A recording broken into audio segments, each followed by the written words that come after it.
Hello and welcome. Today I will be going over the top 5 black EDH cards from Alpha. Now I will have a video of each color from each set in the playlist, probably in the description. We're going to start today's list with an honorable mention. So look at this like a number 6 spot. And that honorable mention is Death Grip.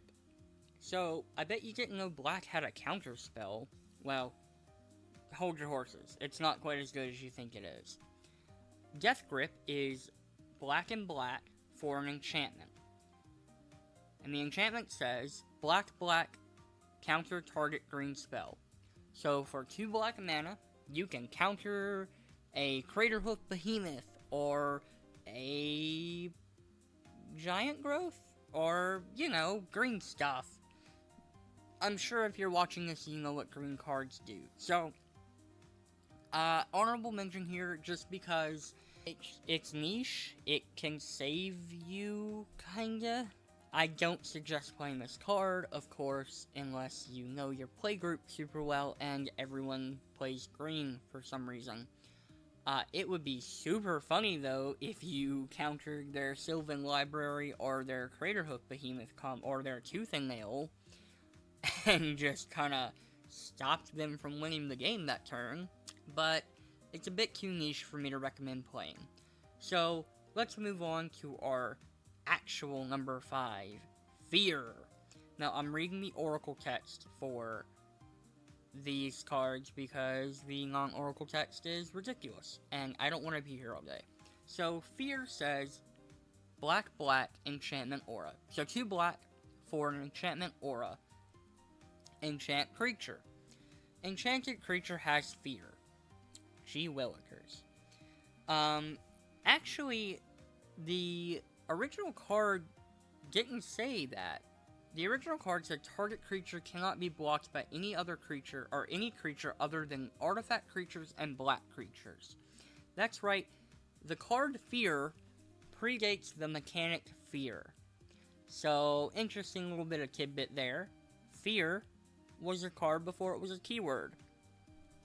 So, obviously this card's not great, right? Okay, so you can make something really hard to block unless your opponent's playing a specific color or they have an artifact creature. Cool. You can do some cheeky infect shenaniganry, or you can do some, commander damage if you're playing, I don't know, Stompy Black or something, but all in all, it's not a great card. I'm gonna be honest with you, black didn't really have many bombs in Alpha, at least from an EDH standpoint. So, the beginning of this list is gonna be a little underwhelming. But let's move on to something a bit more interesting, shall we? In at number 4, we have Word of Command. Word of Command is black for an instant. And it says, look at target opponent's hand and choose a card from it. You control that player until Word of Command finishes resolving. The player plays that card if able. While doing so, the player can activate mana abilities only if they're from lands that player controls, and only if that mana, or if mana they produce is spent to activate other mana abilities of lands the player controls, and or to cast or to play that card. If the chosen card is cast as a spell, you control the player while that spell is resolving. Whew, that was a wall of text. So basically, you select a player, you target a player, and then if they don't counter you, which presumably if they had the opportunity they would, you look at their hand, which is already amazing. Being able to look at someone's hand in EDH is great. Knowledge is power in this format, and that alone already makes this card pretty good. But okay, so after that, you select a card in their hand. And then, presumably, if they have the mana to play that card, you make them play it, and then choose how they play it. So, your mileage is going to vary with this one. You target a green player, and you're probably just gonna get a bunch of creatures, which probably isn't very helpful unless they have like a Reclamation Sage or something in hand. However, you target a red player, or a blue player, or a black player, or maybe a white player, and oh boy, get ready for some sparks, because if they don't counter you, and they're holding something up like a Path to Exile, Cyclonic Rift, Burn spell from red, I don't know, I don't play red. I'm just playing, I do play red, but, you know, Cyclonic Rift. Say someone's holding a Cyclonic Rift, and next turn, oh, hey, they're gonna have enough mana to overload it. Well, you can make them play it this turn, and bounce one of your other opponent's things, instead of letting them keep the Cyclonic Rift, and bouncing the whole board.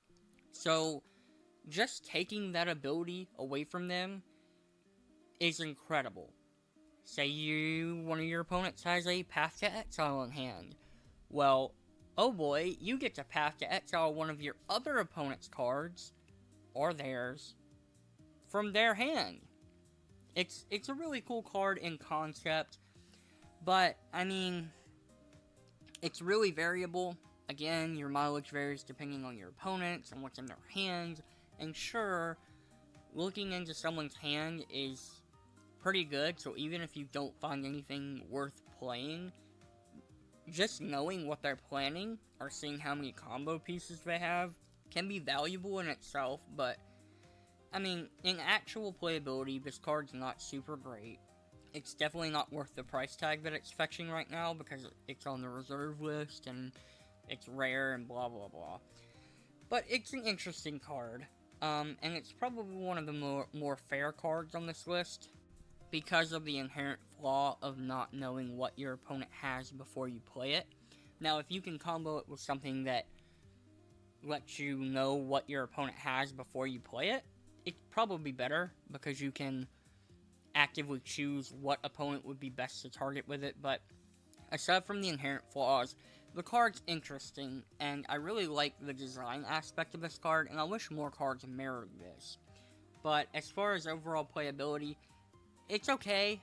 Again, black wasn't amazing back in alpha for EDH, but it's not bad. It's interesting. It could be a real, you know, gimmicky card that can swing a couple of games every once in a while. But let's move on to number 3. And number 3, we have Mind Twist. Now, number 3 and number 2 can flip-flop. You can make an argument to say Mind Twist is better than number 2, and I probably wouldn't even disagree with you. But from my standpoint, when I was putting this list together, in my head, it was, number 2 was slightly better. So, number 3, Mind Twist. Mind Twist is black X. So black and however much mana you want to pay for it, for a sorcery. And it says, target player discards X cards from their hand at random. So, that's a very simple line of text, and in simplicity we find elegance and power. Basically, this card can take someone out of the game very early. It can basically take a player out of the game if you use it right. So, the ideal scenario is you have Mind Twist in your hand on turn 1. You play, and you have Soul Ring. Let's say you have Soul Ring in your hand on turn 1. You play your swamp, tap it, play Soul Ring, pass. And then it gets back to you. You play your second swamp, you tap it, you tap your Soul Ring for 2, your swamp for another, so that's 3 mana, and then you play Mind Twist. You put 3 mana into Mind Twist, and all of a sudden on turn 2, one of your opponents has to discard half their hand. That's powerful. Okay, I want you to do this. A little mind, you know, a little game real quick. Imagine it's turn 2 of any EDH game you've ever been in. Okay? Just imagine, like, what was your last EDH game? Okay? Imagine where you were on turn 2. Try to remember what you had in your hand. Now, randomly, take half those cards away. how far did your percentage of winning drop just by taking those cards away that early? Now sure, some of you may be playing a deck that can interact with the graveyard. Cool, didn't hurt you that bad. But if you don't have a way to recover, you probably cringed at the fact that you lost that game. There is almost a 90% chance that you lost that game because half of your resources were stripped away from you on turn 2. And that's just turn 2. Remember, you can put as much mana as you want into Mind Twist. So turn 5, you could probably take someone's entire hand away from them. And I don't think it'll have quite the impact it would if you get it on turn 2, but that's still a major blow to someone. Having, especially if they have tutors in their deck, and they've tutored, okay, well, Mind Twist. Now that card they just went and searched, gone. Just that act alone can stop someone from comboing off and winning. So, Mind Twist is number 3. Again, you could probably make an argument for it being number 2.